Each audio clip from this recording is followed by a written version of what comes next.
భద్రాచలం దగ్గర గోదావరి వరద ఉధృతంగా ప్రవహిస్తుంది. వరద ఉధృతిని సిడబ్ల్యూసి అధికారులు, ఇరిగేషన్ అధికారులు అంచనా వేస్తున్నారు. క్రమంగా నీటి ప్రవాహం పెరుగుతుంది. సాయంత్రంలోగా మరో 2 అడుగులు పెరిగి ఆ తర్వాత ఫ్లడ్ తగ్గుముఖం పడుతుందని చెబుతున్న ఇరిగేషన్ సిఈ శ్రీనివాస్ రెడ్డితో మా ప్రతినిధి సైదులు ఫేస్ టు ఫేస్.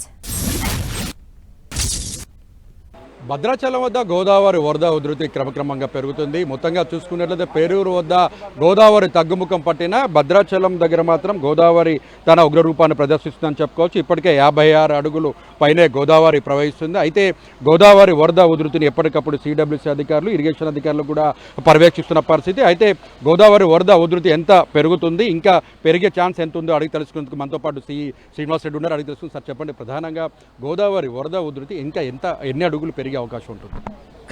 ఈ గోదావరి అండి రాత్రి సమ్మక్క బ్యారేజ్లో ఆల్మోస్ట్ తగ్గుముఖం పట్టింది. అది ప్రజెంట్ 10,50,000 ఉంది. ఇప్పుడు అదే ట్రెండ్ ఇక్కడ కూడా ఇంకా ఇంక్రీజింగ్ ట్రెండే ఉంది ప్రజెంట్గా. ఇది ఇంకొక 7-8 గంటల లోపల దగ్గర అప్రాక్సిమేట్గా స్టేబుల్ అయ్యి ఆ తర్వాత స్టేబుల్ ఒక 4-5 గంటలు ఉండి అప్పుడు ఈవినింగ్ 5-6 ప్రాంతాల్లో తగ్గడానికి అవకాశం ఉందని అనుకుంటున్నాము. ఇక్కడ కూడా ఇప్పుడు 56 అడుగులు ఉంది ప్రజెంట్. దగ్గర 16 లక్షల క్యూసెక్లు ఇప్పుడు పోతూ ఉన్నాయి. నిన్న 4 గంటలప్పుడు నిన్న సమ్మక్క బ్యారేజ్లో ఉన్న డిశ్చార్జ్ అంతా ఇప్పుడు రిలేషన్ అయిందని అనుకుంటున్నాము. ఈ రిలేషన్ ఇంకా 1 అవర్ 2 అవర్స్ కంటిన్యూ కావచ్చు. ఈ 1 అవర్ 2 అవర్స్ తర్వాత మళ్ళీ స్టేబుల్ అయ్యి అది కొంత 4-5 గంటలు అది ఫ్లో ఉంటుంది. తర్వాత రిసీడ్ కావడానికి ఛాన్స్ ఉంది. ఇదంతా కూడా 5-6 గంటలు టైం తీసుకుంటుంది. సో 4 నుంచి మొదలుపెట్టి 5-6 ఆ ప్రాంతానికి తగ్గుముఖం పట్టే అవకాశం ఉందండి. జనరల్గా ఇంకా ఎన్ని అడుగులు, ఇప్పుడు 56 అడుగులు వచ్చిన గోదావరి ఇంకెన్ని అడుగులు పెరుగుతాయి? ఇంకా కూడా ఇంకొక అడుగు రావడానికి 56 నుంచి ఇంకొక అడుగు వరకు ఛాన్స్ ఉంది. అక్కడి నుంచి 57 పోయిన తర్వాత స్టెబిలైజ్ అవుతుంది. 57 అడుగుల మీద ఒక 4-5 గంటలు నడుస్తుంది. అంటే ఇదంతా అనుకుంటున్నాము. ఒక 5 అంగుళాలు 6 అంగుళాలు అటు ఉంటుంది.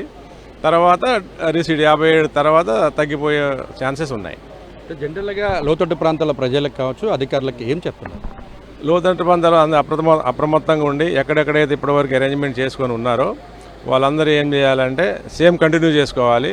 ఇంకొక 2 అడుగుల వరకు మేము ఫోర్కాస్ట్ ప్రకారం ఇప్పుడు అరేంజ్మెంట్స్ చేసుకొని 57, 58 అడుగులు, 59 అడుగుల వరకు కూడా ఆల్ ఎవాక్యుయేషన్ కానీ సేఫ్టీ మెజర్స్ కానీ 58, 59 అడుగుల వరకు కూడా చేసుకొని సిద్ధంగా ఉండాలి. ఎందుకంటే మనకి సమ్మక్క ప్రాజెక్ట్ నుంచి ఇక్కడకు 140 కిలోమీటర్ల దూరం ఉంది. మధ్యలో ఎక్కడ రాత్రి వర్షాలు పడి ఉన్నా కూడా ఆ డిశ్చార్జ్ కూడా ఈ డిశ్చార్జ్కి యాడ్ అయ్యే అవకాశం ఉంది. సో ఇది ఇంకొద్దిగా ఎక్కువ టైం కూడా గడవచ్చు కూడా. ఎందుకంటే 2 సైడ్ల పడే వర్షాలను బట్టి ఉంటుంది. కాబట్టి 58, 59 రోజులు కూడా ప్రిపేర్ అయ్యి పెట్టుకొని ఒకవేళ తగ్గిపోతే ఆటోమేటిక్గా మనం విత్డ్రా చేసుకోవచ్చు. అది మొత్తంగా చూసుకున్నట్లయితే పూర్తి స్థాయిలో కూడా మరో అడుగు మాత్రం ఆ గోదావరి వరద ఉధృతి పెరిగే అవకాశం ఉంది. కాబట్టి అధికారులు, అదేవిధంగా లోతట్టు ప్రాంతాల ప్రజలు మాత్రం చాలా అప్రమత్తంగా ఉండాలి. గోదావరి వరద ఉధృతి తగ్గడానికి సంబంధించి పేరూరు దగ్గర నుంచి వచ్చిన డిశ్చార్జ్ వాటర్ ఇక్కడ స్టేబుల్ అవ్వడానికి ఇంకా 3-4 గంటలు పడుతుంది. సాయంత్రం 5 గంటల నుంచి 6 గంటల మధ్యలోనే తగ్గుముఖం పట్టే అవకాశాలు ఉన్నట్లుగా సిడబ్ల్యూసి అధికారులు, ఇరిగేషన్ అధికారులు చెప్తున్న పరిస్థితి. ఏదేమైనప్పుడు కూడా లోతట్టు ప్రాంతాల ప్రజలు, అదేవిధంగా అధికారులు అప్రమత్తంగా ఉండడమే మంచిదంటున్నారు. కెమెరామెన్ విజయ్తో సైదులు, 10 టీవీ, భద్రాచలం.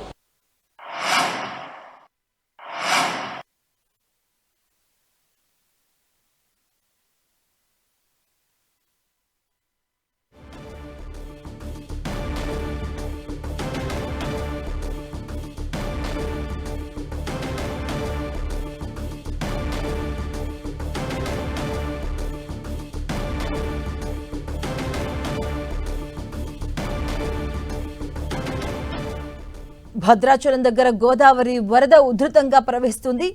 వరద ఉధృతిని సిడబ్ల్యూసి అధికారులు, అలాగే ఇరిగేషన్ అధికారులు కూడా అంచనా వేస్తూ ఉన్నారు. క్రమంగా నీటి ప్రవాహం పెరుగుతూ ఉంది. ఇక్కడ సాయంత్రంలోగా మరో 2 అడుగుల వరకు పెరిగి ఆ తర్వాత ఫ్లడ్స్ తగ్గుముఖం పడుతుందని చెబుతున్నారు ఇరిగేషన్ శ్రీనివాస్ రెడ్డి ఇప్పటి వరకు మనం చూసాం జలదిగ్బంధంలో పర్ణశాల పుణ్యక్షేత్రం కూడా చిక్కున్నటువంటి పరిస్థితి చూస్తూ ఉన్నాం. నీటి మునిగినటువంటి సీతమ్మ విగ్రహం అలాగే చెక్క బ్రిడ్జ్ కూడా దుకాణాలు కూడా చాలా వరకు నీటి మునిగాయి. భద్రాచలంలో ఉగ్రరూపం దాల్చింది గోదావరి నది. సురక్షిత ప్రాంతాలకు వెళ్లాలని తీర ప్రాంత ప్రజలనైతే అధికారులు హెచ్చరికలు జారీ చేస్తున్నారు. సాయంత్రం నుంచి కూడా వరద తగ్గుముఖం పట్టే ఛాన్స్ ఉందని ఇప్పటి వరకు కూడా చెప్పడం మనం విన్నాం. భద్రాచలం దగ్గర గోదావరి అయితే ఉగ్రరూపం దాల్చిందని చెప్పవచ్చు. ఉధృతంగా ప్రవహిస్తుంది గోదావరి. 3వ ప్రమాద హెచ్చరికనైతే అక్కడ జారీ చేయడం జరిగింది. ప్రవహిస్తున్నటువంటి వరద బ్రిడ్జ్ పైనుంచి కూడా ప్రవహిస్తున్నటువంటి సిచ్యువేషన్స్ కూడా అక్కడ కనిపిస్తున్నాయి. ప్రస్తుతం 56 అడుగులు దాటినట్టుగా తెలుస్తూ ఉంది. ఎగువ నుంచి గోదావరిలోకి 14,50,000 క్యూసెక్కుల వరకు కూడా వరద నీరు వచ్చి చేరుతూ ఉంది. దుమ్మగూడెం మండలం పర్ణశాల దగ్గర కూడా సీతవాగు ఉధృతంగా ప్రవహిస్తున్నటువంటి సిచ్యువేషన్స్ కనిపిస్తూ ఉన్నాయి. చాలా వరకు కూడాను జలదిగ్బంలో ఉన్నాయి. అలాగే లోతట్టు ప్రాంత ప్రజలకు కూడాను అధికారులు హెచ్చరికలు జారీ చేస్తూ ఉన్నారు. మరోవైపు సీతమ్మ విగ్రహం కావచ్చు, అలాగే చెక్ బ్రిడ్జ్ కూడా నీట మునిగినటువంటి సిచ్యువేషన్స్ అయితే కనిపిస్తూ ఉన్నాయి.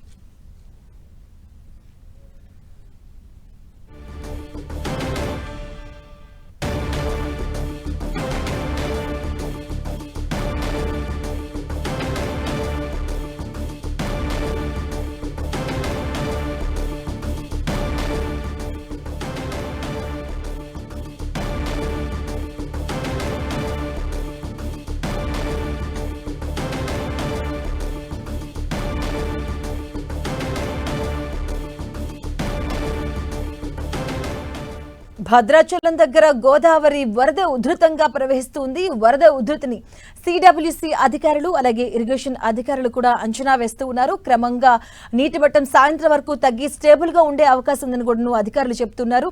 సురక్షిత ప్రాంతాలకు వెళ్లాలని అలాగే తీర ప్రాంత ప్రజలకు కూడా హెచ్చరికలు జారీ చేస్తూ ఉన్నారు. సాయంత్రం నుంచి వరద తగ్గుముఖం పట్టే ఛాన్స్ ఉందని అయితే అధికారులు చెప్తున్నారు, అంచనా వేస్తున్నారు. భద్రాచలం దగ్గర గోదావరి ఉగ్రరూపం దాల్చింది.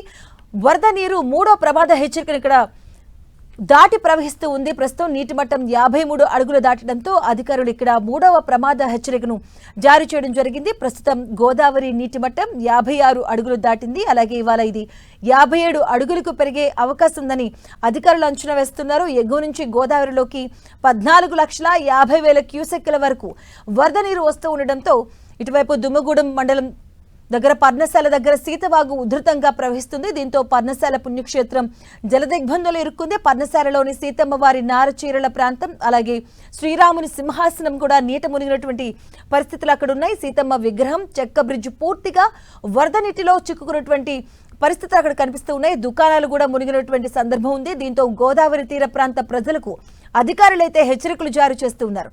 సురక్షిత ప్రాంతాలకు వెళ్లాలంటూ కూడా అధికారులు సూచిస్తున్నారు.